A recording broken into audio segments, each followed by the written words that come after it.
Very good morning, very good morning. चलिए बेटा start करते हैं। कल अपन ने सेक्शन पढ़ा था, section 42 private placement. Private placement मतलब जब कोई कंपनी पब्लिक ऑफर ना लाके प्राइवेटली, मतलब कुछ सिलेक्टेड पर्संस को या ग्रुप ऑफ पर्संस को शेयर या सिक्योरिटी देती है, that is private placement. Maximum 200 members को दे सकती थी। उसके लिए हमने सेक्शन देखी थी, सेक्शन में कुछ कंडीशंस डिसाइडेड थी वो देखी थी, और एज पर रूल्स कुछ एडिशनल कंडीशन थी वो देखी। उसके लास्ट में एक चीज आपको और लिखनी है,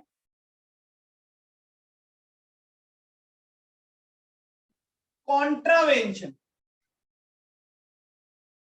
कल जहां तक अपन ने लिखा था उसके लास्ट में लिखेंगे कॉन्ट्रावेंशन, कि अगर कॉन्ट्रावेंशन किया जाए, कॉन्ट्रावेंशन का मतलब क्या, if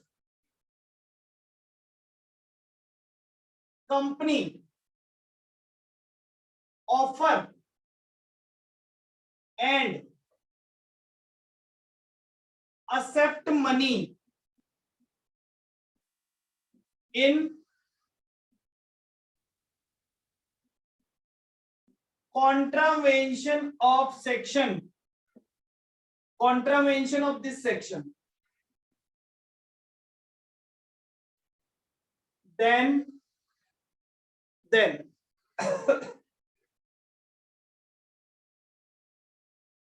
penalty of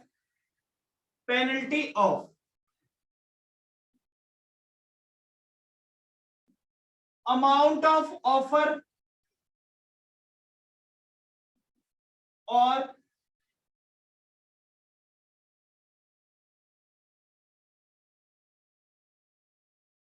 ₹2 crore, whichever is lower, whichever is lower।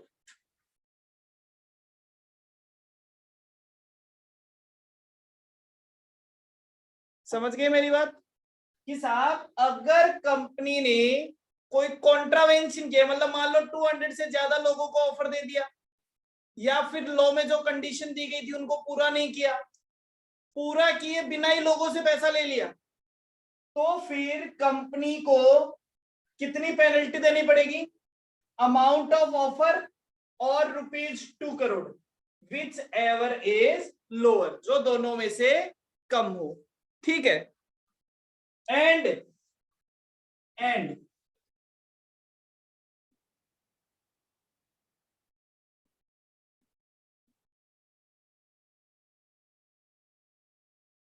refund money to subscriber within 30 days।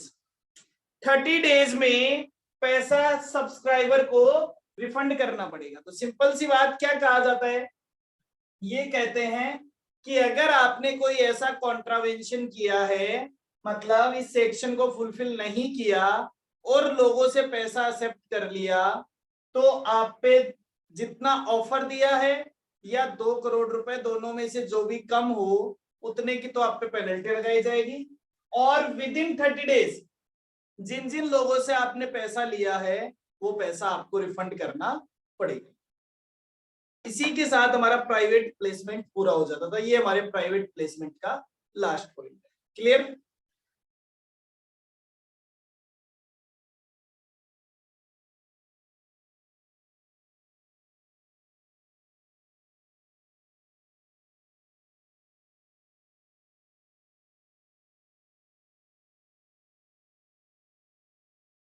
हाँ जी, यहां तक सभी को क्लियर है?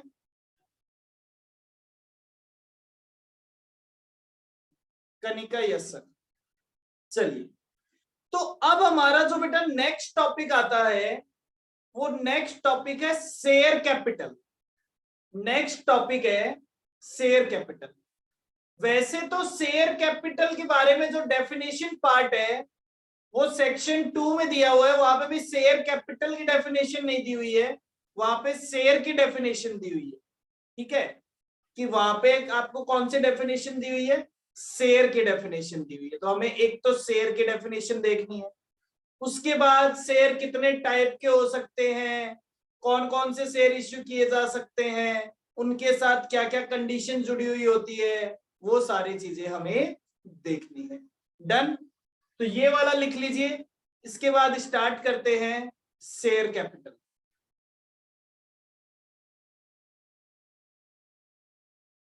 ओके, नोट हो गया सभी का?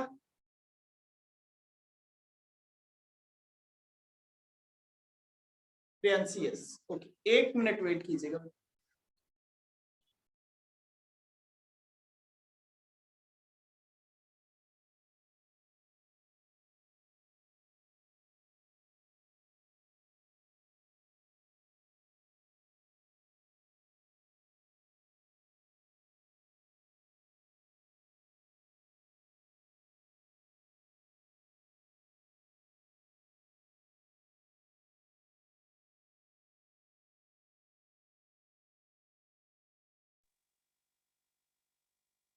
हाँ जी, तो अब हम स्टार्ट करते हैं हमारा शेयर कैपिटल।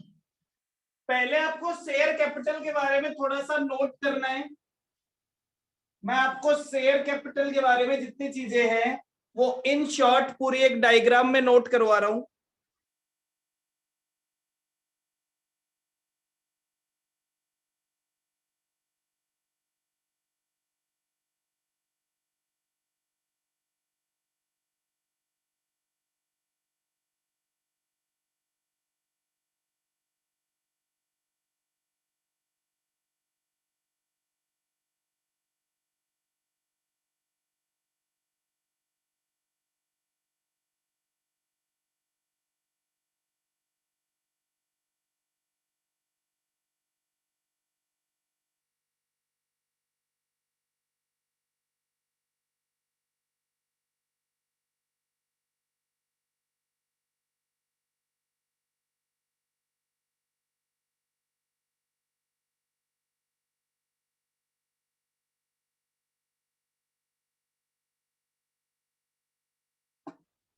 चलिए साहब,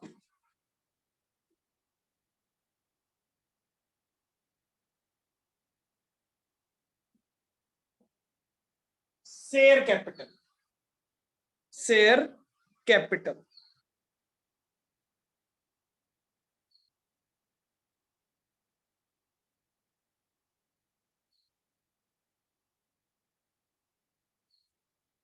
तो शेयर कैपिटल में सबसे पहले ये बात करता है शेयर की। शेयर, तो इसकी जो डेफिनेशन दी हुई है बेटा, ये दी हुई है सेक्शन 2 के सब सेक्शन 84 में। सेक्शन 2 सब सेक्शन 84, ये क्या कहता है? Share is a smallest part of, share is a smallest part of या smallest unit in which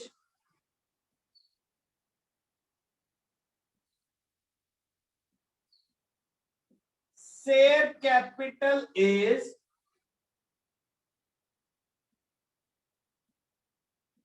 divided। तो ये क्या कहता है कि साहब शेयर क्या होता है? Share is a smallest unit, वो सबसे छोटी यूनिट होती है जिसमें शेयर कैपिटल क्या रहता है, शेयर कैपिटल डिवाइडेड रहती है। ठीक है साहब?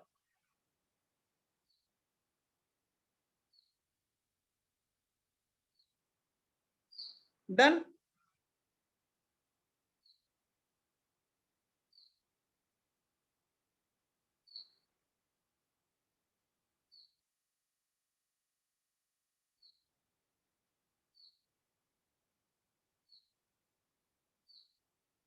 चलिए साहब, अब कुछ और बात करते हैं शेयर के बारे में। अब ये कहता है कि मैं आपको कुछ एक बात और कहूं, section 44 and section 45, section 44 and 45 में कुछ बात लिखी हुई है।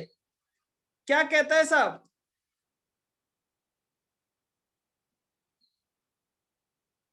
Shares and debentures, shares and debentures are movable and transferable.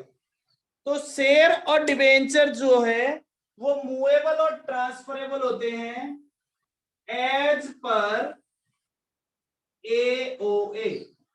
जैसा एओए में जो रूल एओए में डिसाइड किए गए हैं उसके हिसाब से आप शेयर को मूव करा सकते हो, ट्रांसफर कर सकते हो।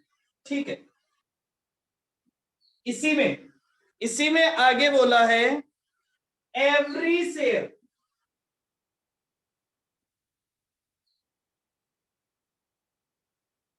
shall be in the name of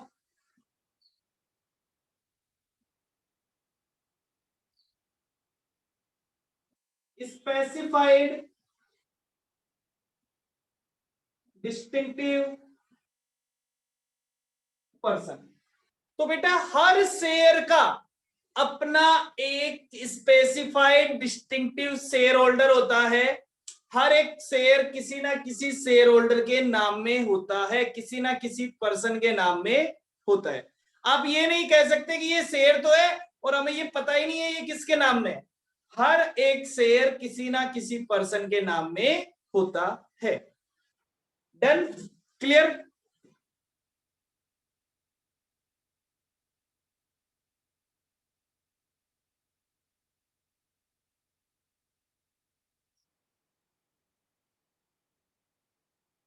चलिए साहब, तो ये तो बात थी कि एक शेयर क्या होता है, और शेयर से रिलेटेड ही कुछ मैंने सेक्शन 44 और 45 में भी लिखा है।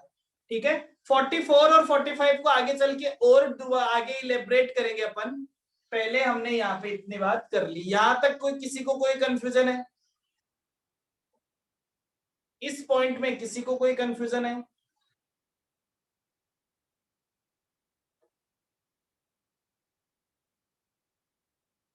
नहीं। अब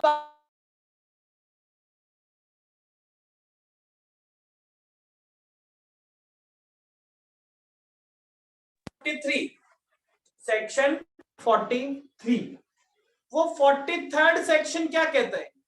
वो 43rd सेक्शन कहता है classification of share capital. 43rd section कहता है क्लासिफिकेशन ऑफ शेयर कैपिटल। चलिए साहब,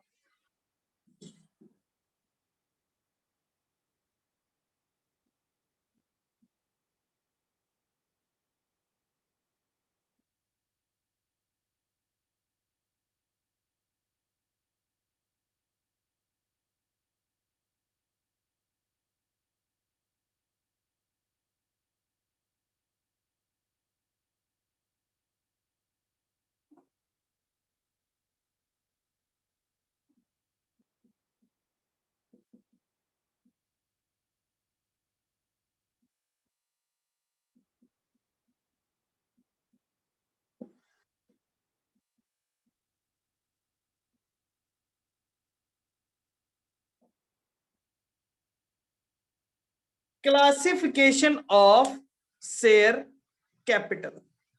तो चलिए हम देखते हैं कि क्लासिफिकेशन ऑफ शेयर कैपिटल कैसे किया जाता है। तो क्लासिफिकेशन ऑफ शेयर कैपिटल में ये कहता है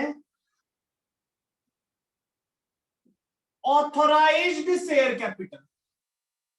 क्या आप में से कोई मुझे बता सकता है, क्योंकि ये चीजें आपको पता है, what is authorised share capital? Authorised share capital क्या होती है?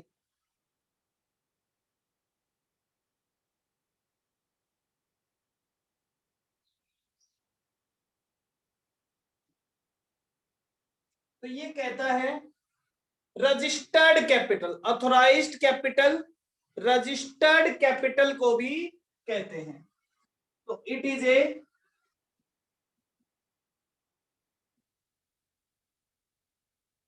Registered capital, that is maximum capital which company can be issued provided by capital clause of MOA। ये लीजिए सर। तो ये कहता है कि ऑथराइज्ड शेयर कैपिटल का मतलब क्या होता है?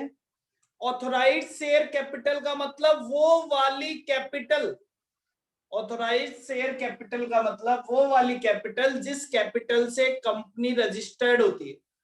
रजिस्टर्ड होने का मतलब कि maximum capital which company can be issue, वो मैक्सिमम कैपिटल जिसको कंपनी इश्यू कर सकती है, प्रोवाइडेड, प्रोवाइडेड कहां पे प्रोवाइड की जाती है? कैपिटल क्लोज ऑफ एमओए में लिखी हुई होती है। ये वाली लिमिट आपको कहां पे लिखी हुई होती है? कैपिटल क्लोज ऑफ एमओए में लिखी हुई होती है। Second, issued share capital. Second है साहब इश्यूड शेयर कैपिटल। तो इश्यूड शेयर कैपिटल का मतलब क्या है?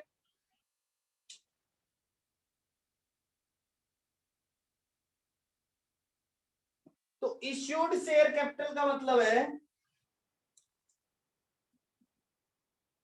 This is part of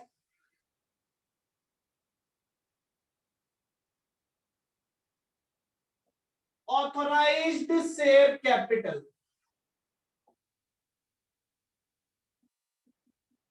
which is issued by a company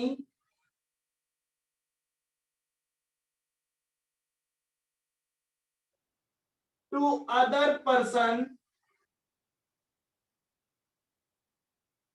for cash or consideration other than cash। ये लो सर। तो हमने कहा इश्यूड कैपिटल वो कैपिटल होती है, इश्यूड कैपिटल वो कैपिटल होती है जो ऑथराइज्ड कैपिटल का ही एक पार्ट है। मैं कहता हूं मान लीजिए मेरी ऑथराइज्ड कैपिटल है 10 करोड़ रुपए, उसमें से मैंने 2 करोड़ रुपए की शेयर कैपिटल इश्यू कर दी। अब इश्यू या तो पैसे में शेयर इश्यू किए जाएंगे, और अगर पैसे में शेयर इश्यू नहीं किए तो भैया किसी को बोनस शेयर दिए होंगे, किसी को राइट शेयर दिए होंगे, या फिर आपने किसी से कोई सामान खरीदा होगा बदले में शेयर दे दिए होंगे। तो कैसे भी दिए हो वो शेयर क्या हो जाते हैं? इश्यू हो जाते हैं। ठीक है। उसके बाद आता है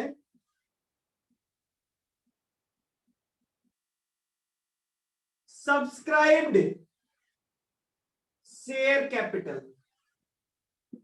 सब्सक्राइब्ड शेयर कैपिटल, तो सब्सक्राइब्ड कैपिटल कौन सी होती है? Subscribed capital, subscribed share capital होती है this is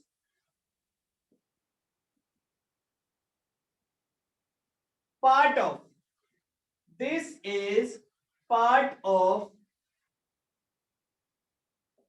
issued capital, this is part of issued capital which is subscribed by public। मतलब मैंने तो इश्यू कर दिया और पब्लिक ने भी उसको सब्सक्राइब कर लिया। जैसे मैं कहूं कि मैंने 2 करोड़ रुपए के शेयर इश्यू किए, लेकिन मेरे पास एप्लीकेशन 1,90,000 के लिए ही आई, 1,90,000 के लिए, 1,90,00,000 के लिए आई, तो मेरी सब्सक्राइब्ड कैपिटल 2 करोड़ होगी या 1,90,00,000 होगी? That is 1,90,00,000। डन। तो ये आपकी होती है सब्सक्राइब्ड कैपिटल। तो सिंपल सी बात है, सबसे पहले ऑथोराइज्ड कैपिटल, ऑथोराइज्ड कैपिटल का पार्ट होती है इश्यूड कैपिटल, इश्यूड कैपिटल का पार्ट होती है सब्सक्राइब्ड कैपिटल। सब्सक्राइब्ड कैपिटल के बाद में जो नेक्स्ट नंबर आता है वो आता है called up capital. Sir called up capital का मतलब क्या है? कॉल्ड अप कैपिटल का मतलब होता है, मान लो बेटा मैंने 2 करोड़ रुपए के शेयर इश्यू किए और लोगों ने 2 करोड़ के शेयर सब्सक्राइब भी कर लिए, लेकिन 10 रुपए वाले शेयर पे अभी तक मैंने केवल एप्लीकेशन और अलॉटमेंट दो ही पैसे मांगे हैं, फर्स्ट कॉल और सेकंड कॉल अभी तक मांगी ही नहीं है, और दोनों के मिला के 6 रुपीज होते हैं, दोनों के मिला के 6 रुपीज। ध्यान से समझना, 10 रुपीज का शेयर है, कितने रुपए के शेयर इश्यू किए हैं? 2 करोड़ के शेयर इश्यू किए हैं, एप्लीकेशन पे 2 रुपए दे, अलॉटमेंट पे 3 रुपए दे। अभी तक मैंने केवल एप्लीकेशन और अलॉटमेंट का पैसा ही मांगा है, ऐसे कर लो 3 रुपए और 3 रुपए, 3 रुपए और 3 रुपए, तो मैंने अभी तक केवल 6 रुपए ही मांगे। तो इसका मतलब 1 करोड़ 1.2 करोड़ इतना पैसा मैंने अभी तक कॉल्ड अप किया है। तो मेरी कॉल्ड अप कैपिटल क्या होती है? Called up capital subscribed capital का पार्ट होता है, जितना अमाउंट आपने पब्लिक से कॉल कर लिया है, ड्यू कर दिया है। डन।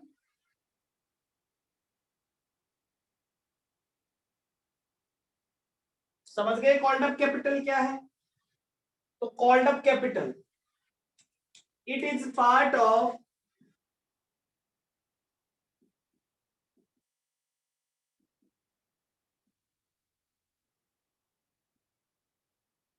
Subscribed capital. ये किसका पार्ट होती है? ये सब्सक्राइब्ड कैपिटल का पार्ट होती है, which is called from the subscriber, which is called from the subscriber. और इसका लास्ट पार्ट आता है बेटा paid up capital. Paid up capital, paid up capital किसका पार्ट है? It is part of called up capital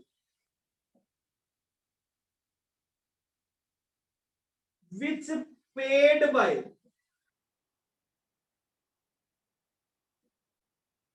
subscriber. तो बेटा called up paid up capital क्या होता है? पेड अप कैपिटल वो कैपिटल होती है जो मैंने कॉल कर ली और सब्सक्राइबर ने पे भी कर दी, वो वाली कैपिटल होती है पेड अप कैपिटल। और एक्चुअलिटी में हमारे लिए जो रियल कैपिटल है वो पेड अप कैपिटल ही है, क्योंकि हमारे पास जो पैसा है, पैसा कौन सी कैपिटल का है? पेड अप कैपिटल जितना ही पैसा है। तो ये बाकी सारे तो केवल लिखने के लिए हैं, एक्चुअल में हमारे पास जो पैसा होता है, कैपिटल का अमाउंट होता है, वो कौन सा कैपिटल का अमाउंट होता है? Paid up capital. समझ गए सारी कैपिटल्स के बारे में?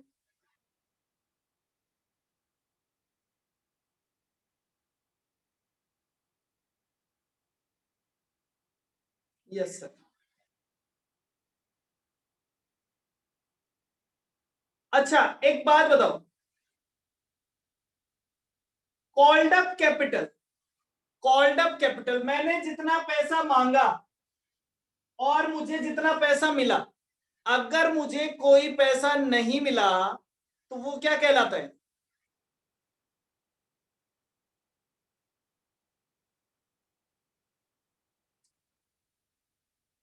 Calls in arrear, that is calls in arrear. Unpaid capital भी उसको बोलते हैं, उसको अनपेड कैपिटल भी बोल देते हैं और कॉल्स इन एरियर भी बोल देते हैं, एक ही बात होता है।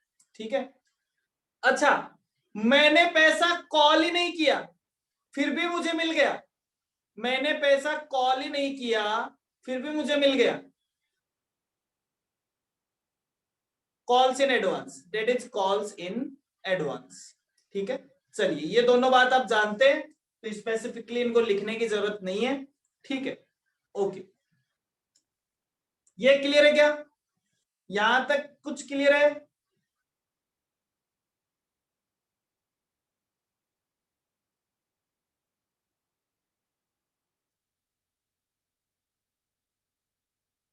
ठीक है, अब इसी सेक्शन में आपको आगे बता रखा है टाइप्स ऑफ कैपिटल। ये तो था क्लासिफिकेशन ऑफ कैपिटल, कि कैपिटल को कैसे कैसे बांटा जा सकता है।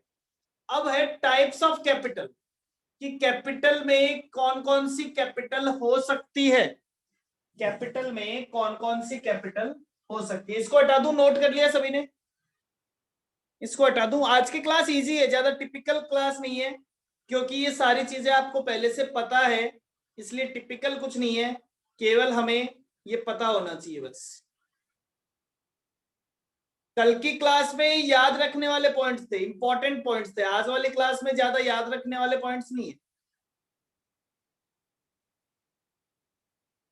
थोड़ा सा आगे चल के आएंगे।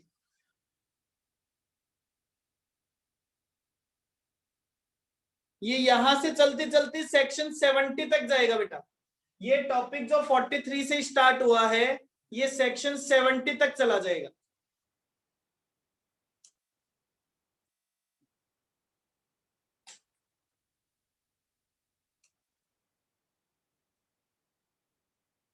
हटा दूं?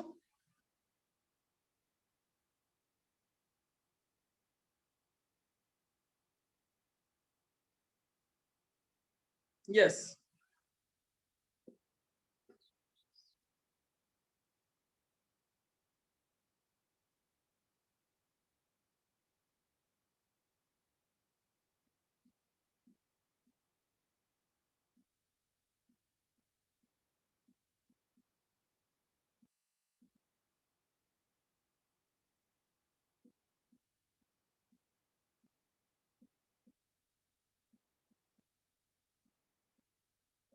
Types of share capital, types of share capital.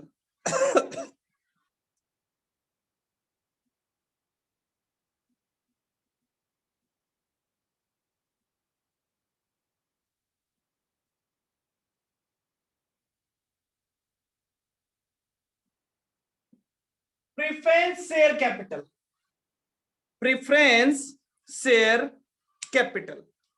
तो प्रिफरेंस शेयर कैपिटल कौन सी कैपिटल होती है भाई? प्रिफरेंस शेयर कैपिटल कौन सी कैपिटल होती है? इन्हें दो चीजों के प्रिफरेंशियल राइट होते हैं। वो कैपिटल जिसके पास दो काम करने के लिए प्रिफरेंशियल राइट है। सर कौन कौन से दो काम? कौन कौन से दो काम? Capital which holds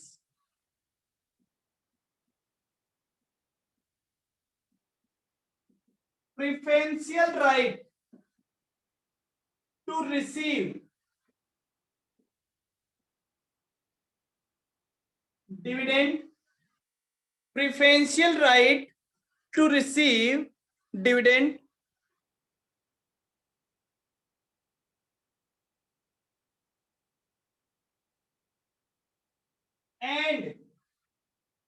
and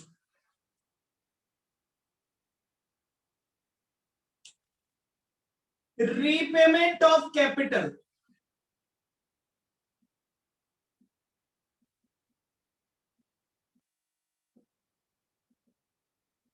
at the time of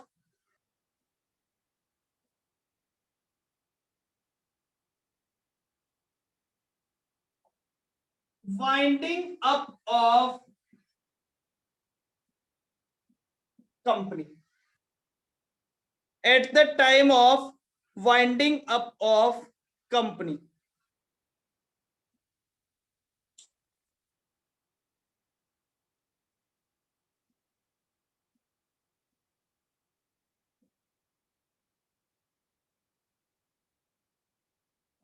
और ये राइट किससे होता है?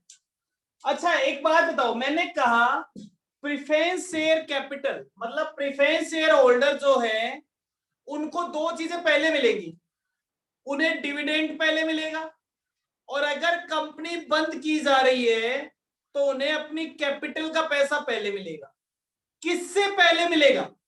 किससे पहले मिलेगा? क्या बाहर वाले आउटसाइड लायबिलिटी है उनसे पहले दे दिया जाएगा उनको? क्या जो बाहर के लोग हैं, मतलब किसी ने हमें लोन दे रखा है, तो क्या उससे पहले प्रेफरेंस शेयर होल्डर को पैसा दे देंगे?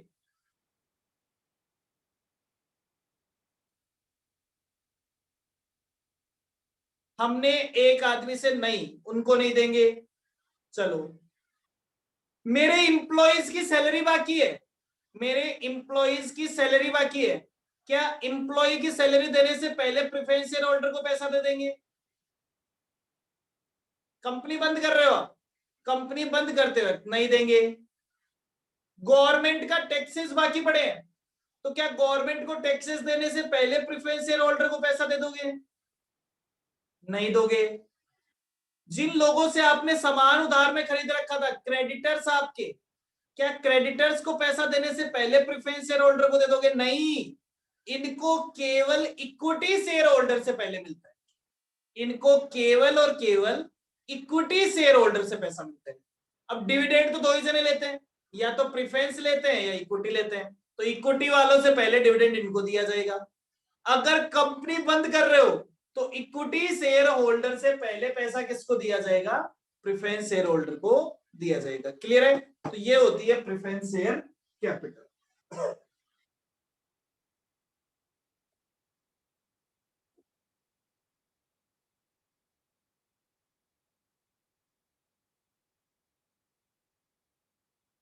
अब आती है second,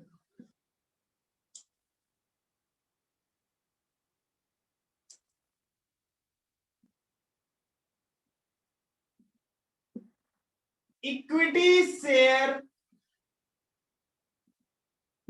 capital. Equity share capital का मतलब क्या है? अब सर ये कैसे पता लगाएं कि इक्विटी शेयर कैपिटल कौन सी है? तो आप बोलो share capital which is not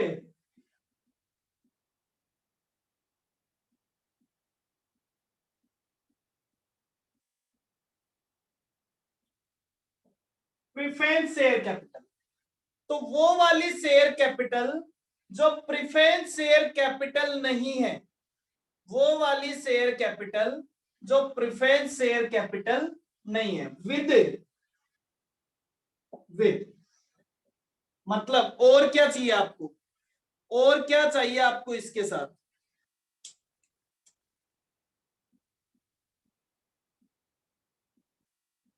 holding same voting right.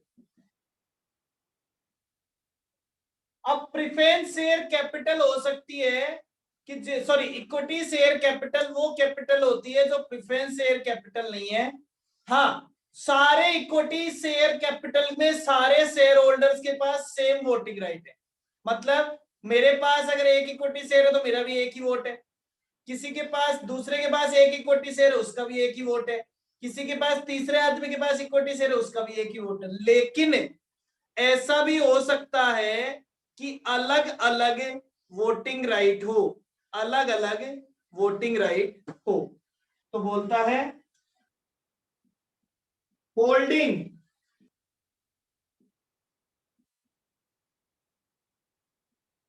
Differential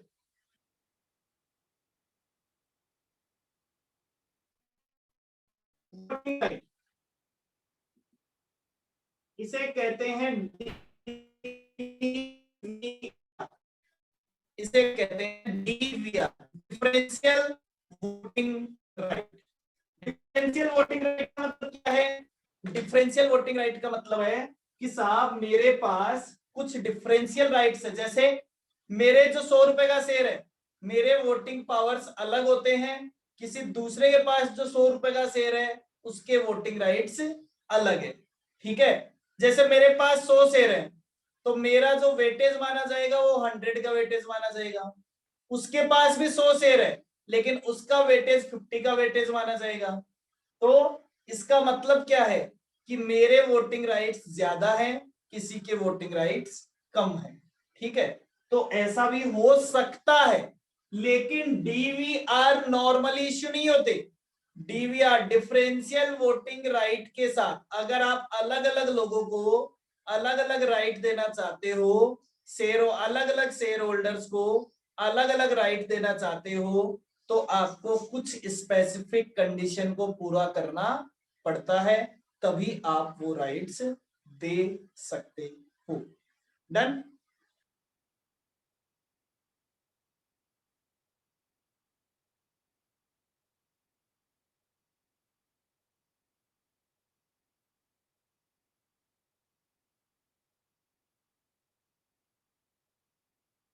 clear है?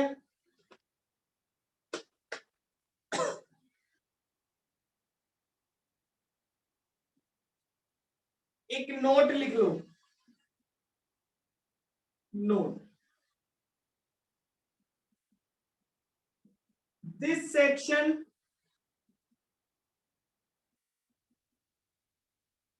applicable to both public and private company. ये सेक्शन दोनों पे एप्लीकेबल होती है, पब्लिक कंपनी और प्राइवेट कंपनी। एक नोट और लिखो,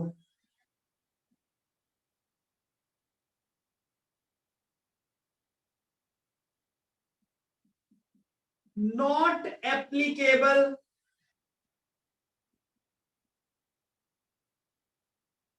to private company, not applicable to private company if MOA and AOA of such company provided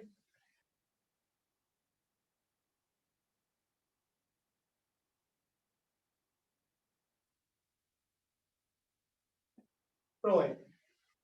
तो अगर किसी कंपनी के किसी प्राइवेट कंपनी के एमओए और एओए में लिखा हुआ हो, एमओए और एओए में लिखा हुआ हो कि साहब हम पे ये सेक्शन एप्लीकेबल नहीं होता है, ना तो हमें पब्लिक इक्विटी शेयर इश्यू करने हैं, ना हमें प्रेफरेंस शेयर इश्यू करने हैं, तो फिर ऐसा हो सकता है कि ये सेक्शन उस पे एप्लीकेबल ना हो। पब्लिक कंपनी पे तो हमेशा एप्लीकेबल होगा, प्राइवेट कंपनी पे भी एप्लीकेबल माना जाएगा। कब तक एप्लीकेबल माना जाएगा? जब तक उसके एमओए एओए में इसके लिए कुछ स्पेसिफिकली प्रोवाइडेड ना हो। ठीक है, तो यस,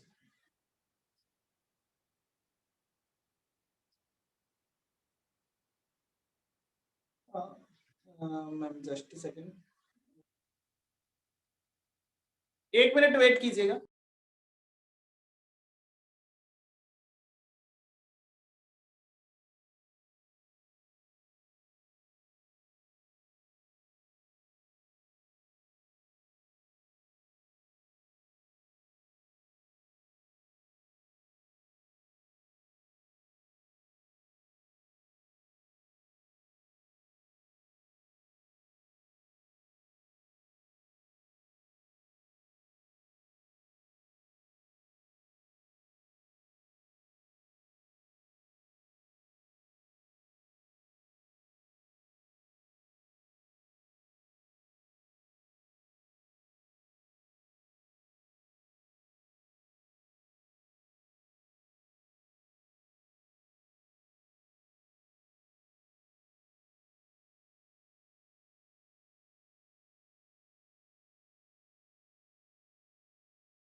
ओके बेटा, sorry for the delay, sorry for the delay, एक बहुत ही अर्जेंट कॉल था तो I have to receive it. यहां तक कंप्लीट हो गया सबका?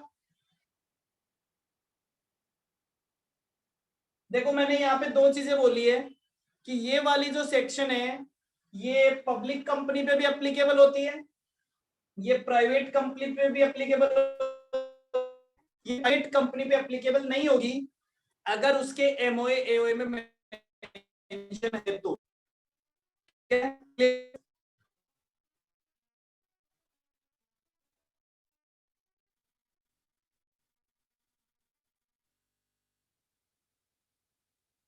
चलिए सर आगे चलते हैं।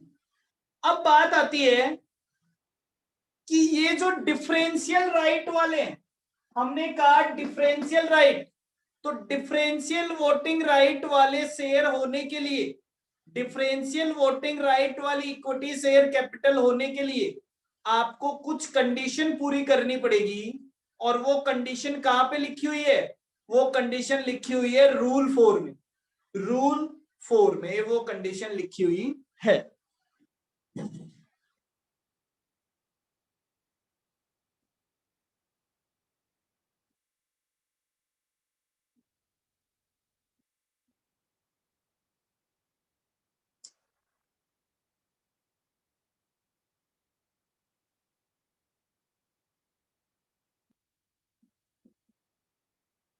रूल 4, रूल 4 आपको क्या बोलता है?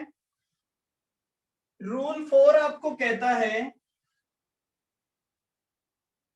रूल 4 आपको कहता है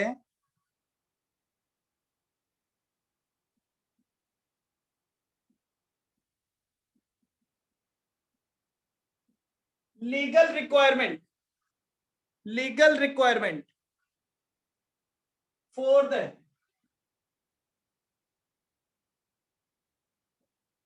इश्यू ऑफ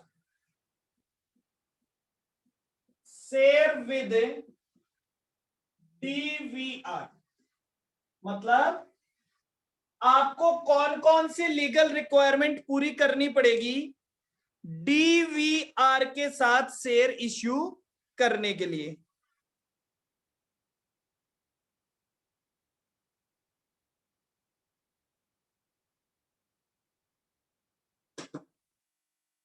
तो चलिए साहब, सबसे पहला एओए, एओए में ये बात प्रोवाइडेड होनी चाहिए, एओए में लिखा हुआ होना चाहिए, एओए में लिखा हुआ होना चाहिए कि साहब आप डिफरेंशियल वोटिंग राइट वाले शेयर इश्यू कर सकते हो।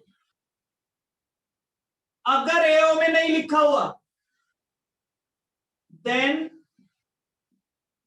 पास स्पेशल रिजोल्यूशन, क्योंकि अगर एओए में आपको कोई चेंज करना होता है या एओए में कोई नया पॉइंट जोड़ना होता है तो आपको स्पेशल रिजोल्यूशन पास करना पड़ेगा।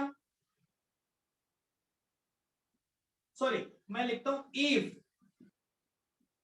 Not in AOA then pass special resolution with postal ballot, postal ballot से स्पेशल रिजोल्यूशन पास करना पड़ेगा।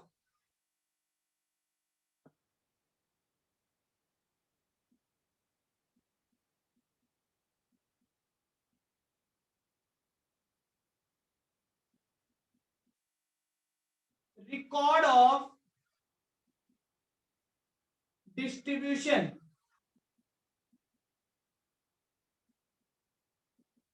ऑफ डिविडेंड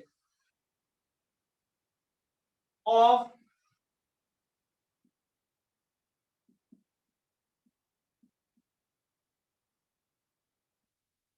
पास्ट 3 ईयर, पिछले 3 साल में आपने जो डिविडेंड बांटा है उस डिविडेंड का, उस डिविडेंड का रिकॉर्ड दीजिए कि आपने वो डिविडेंड कितना कितना बांटा है, प्रॉपर्ली बांटा है ना, उसमें कोई डिफॉल्ट तो नहीं किया है आपने डिविडेंड बांटने में, वो सारा रिकॉर्ड आपको देना पड़ेगा पिछले 3 साल का। फिर ये कहता है साहब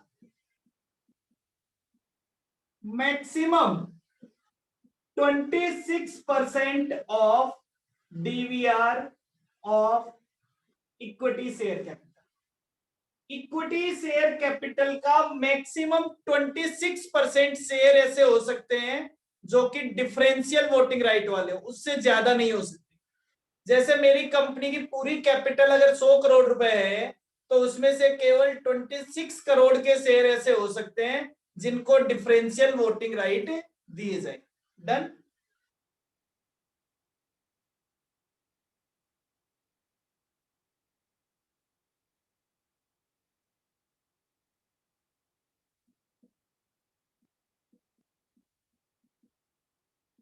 no default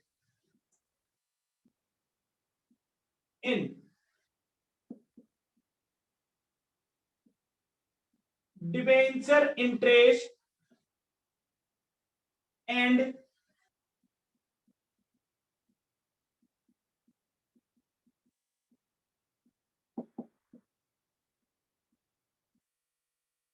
preference dividend.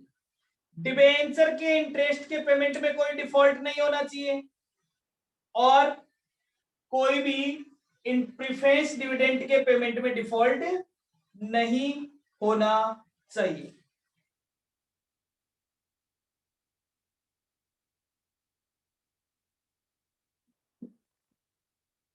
No default in payment of loan. Loan के पेमेंट में कोई डिफॉल्ट नहीं होना चाहिए।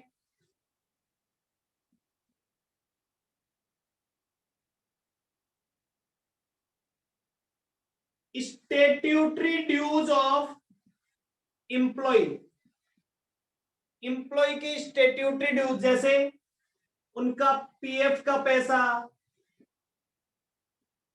उनकी ग्रेचुइटी का पैसा etcetera in last 5 years। Last 5 साल में उनके किसी भी पेमेंट में डिफॉल्ट नहीं होना चाहिए, मतलब सबको उन्होंने टाइमली अपना पूरा पेमेंट किया हो।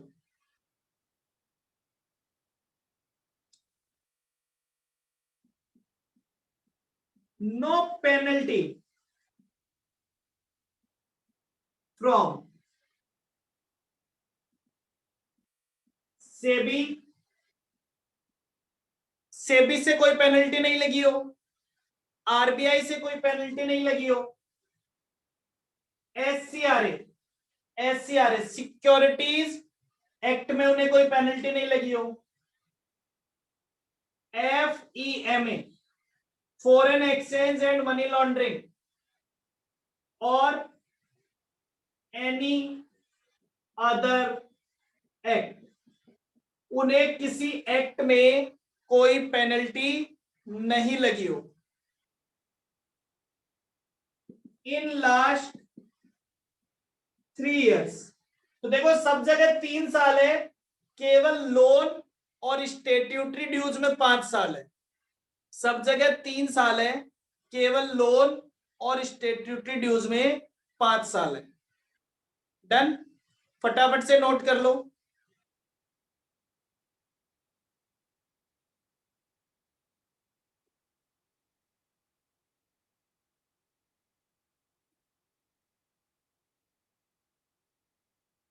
एक पॉइंट और लिख लेना।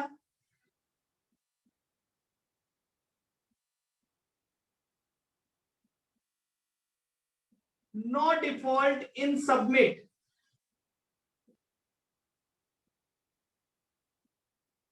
Financial statement and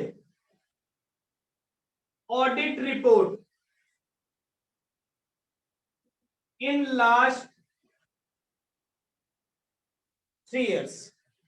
financial statement और ऑडिट रिपोर्ट सबमिट करने में भी कोई डिफॉल्ट नहीं हुआ हो लास्ट 3 साल में। तो 1 2 3 4 5 6 7 8 कंडीशन है, 8 कंडीशंस है सबसे पहला एओए में लिखा हुआ हो, नहीं लिखा हुआ है तो स्पेशल रिजोल्यूशन पास करो पोस्टल बैलेट से। फिर ये कहता है साहब पिछले 3 साल का आपने जो डिविडेंड डिस्ट्रीब्यूट किया है उसका रिकॉर्ड दे दो उनको, देखो साहब हमने प्रॉपर्ली किया है। मैक्सिमम 26%, मैक्सिमम 26% डीवीआर इश्यू कर सकते हो, इससे ज्यादा कर ही नहीं सकते। डिबेंचर का इंटरेस्ट में या फिर प्रिफरेंस डिविडेंड में इनमें कोई डिफॉल्ट नहीं किया हो 3 साल के अंदर। फिर हम कहते हैं साहब no default in the payment of loan statutory dues of employ, जैसे एम्प्लॉय का पीएफ का पैसा जमा कराना है, ग्रेचुटी का पैसा जमा कराना है, उनमें पिछले 5 साल में कोई डिफॉल्ट नहीं किया हो। फिर हमारे कुछ एक्ट है जैसे सेबी है, आरबीआई है, एससीआरए है या और कोई एक्ट है, उस एक्ट में आप पे पिछले 3 साल में कोई पेनल्टी नहीं लगी हो, क्योंकि पेनल्टी कब लगती है जब आप डिफॉल्ट करते हो, आपने कोई डिफॉल्ट नहीं किया हो। ईयर एंड पे आपको अपने फाइनेंशियल स्टेटमेंट जमा कराने पड़ते हैं और आपको ऑडिट रिपोर्ट जमा करानी पड़ती है आरओसी में, तो आपने वो जमा कराने में पिछले 3 साल में कोई डिफॉल्ट नहीं किया हो तो आप डीवीआर इश्यू कर सकते हैं। डन, फटाफट से लिख लें।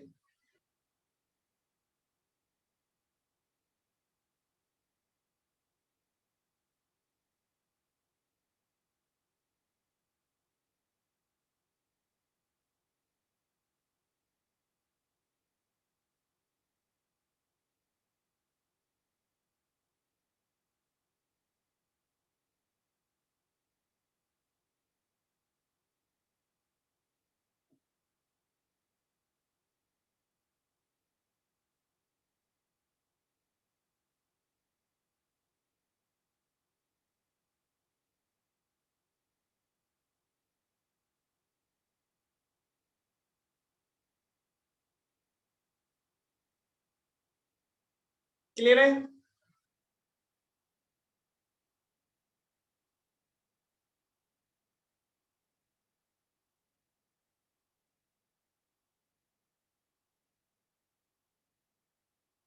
चलिए दो एडिशनल बातें भी हैं, ये नोट कर लिया।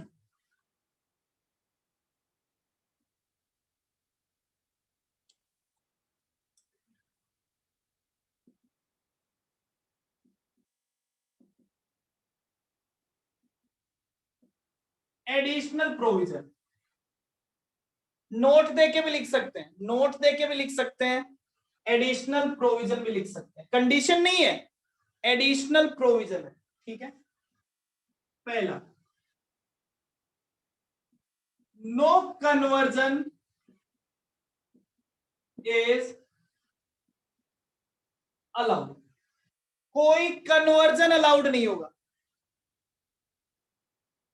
From same voting right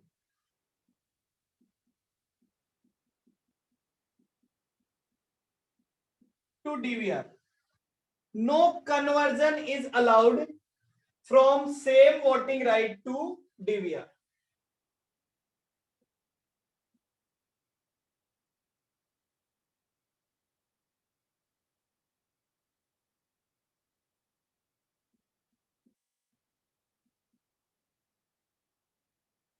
disclosure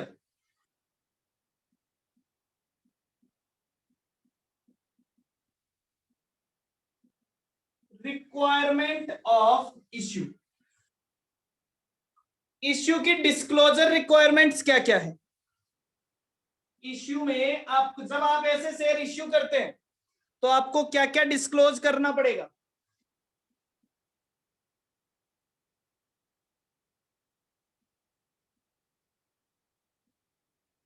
record in register of member, तो जो मेंबर्स का रजिस्टर है, जो रजिस्टर ऑफ शेयर होल्डर्स है, उसमें आपको दिखाना पड़ेगा कि ये शेयर डिफरेंशियल वोटिंग राइट वाले हैं।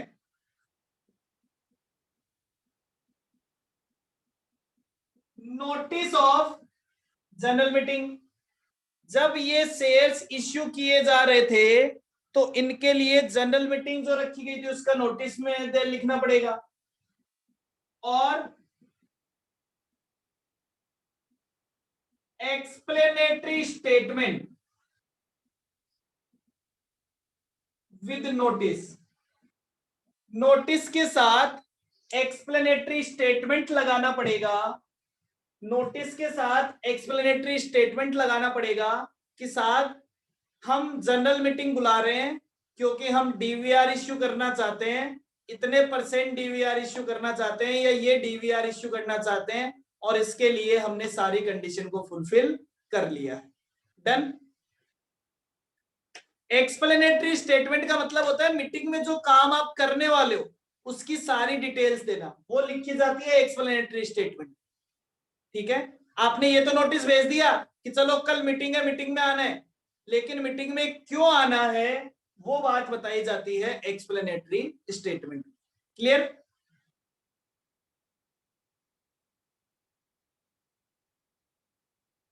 तो ये था आपका पूरा सेक्शन 43, ये था आपका पूरा सेक्शन 43 कि साहब शेयर क्या होते हैं, शेयर कैपिटल कितने टाइप की होती है, क्लासिफिकेशन कैसे होता है, फिर जो शेयर कैपिटल है वो preference share capital, equity share capital. Equity share capital दो तरह की हो सकती है, एक तो वो जो सेम वोटिंग राइट वाली होती है और एक वो जो प्रेफरेंशियल वोटिंग राइट वाली होती है। ठीक है,